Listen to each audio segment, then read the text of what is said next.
這假毒塞車已經真做是社會問題啊！台南離婚局的警察在半暝巡邏時，發現有轎車違規，結果這駕駛一個看到警察油門甲催落，安尼沿路衝紅燈，落尾又閣當場飆車。警方落尾是發現這查某駕駛甲伊的翁婿攏是同一款，而且這車內也有雙絲分彈。另外呢，這類似案件其實第3分局也有查到，但即馬全台南市目前已經有663件。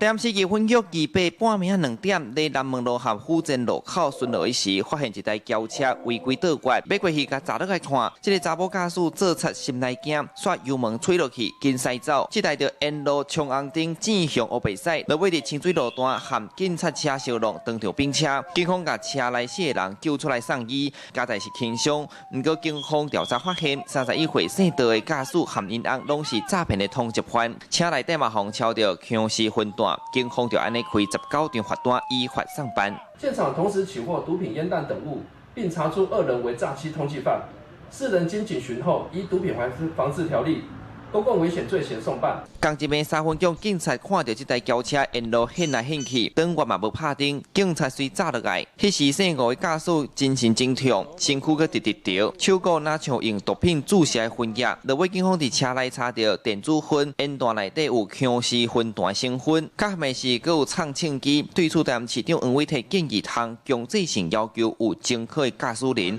3個月也是半年愛驗毒品檢測，通過才通賽車。經唾液初篩呈毒品陽性反應，當場逮捕，並於車內查獲毒品、煙彈等物，全案依法查扣送驗，後續依毒品及公共危險罪移送台南地檢署偵辦。毒品的再犯率，根據統計來講，根據醫學專家來講是非常非常高的。有毒品前科的人，持有駕照的人，他要定期換照，認知沒有問題的話，就再換新照給你，表示你沒有再繼續使用毒品了。台南假毒賽車，根據統計，對今年1月到今，攏總有663件。警方強調，對毒品絕對零容忍，未來會繼續加強路檢和巡邏，就是不愛讓這款假毒賽車的狀況，真做路面的行動炸彈。記者蘇台南採訪報道。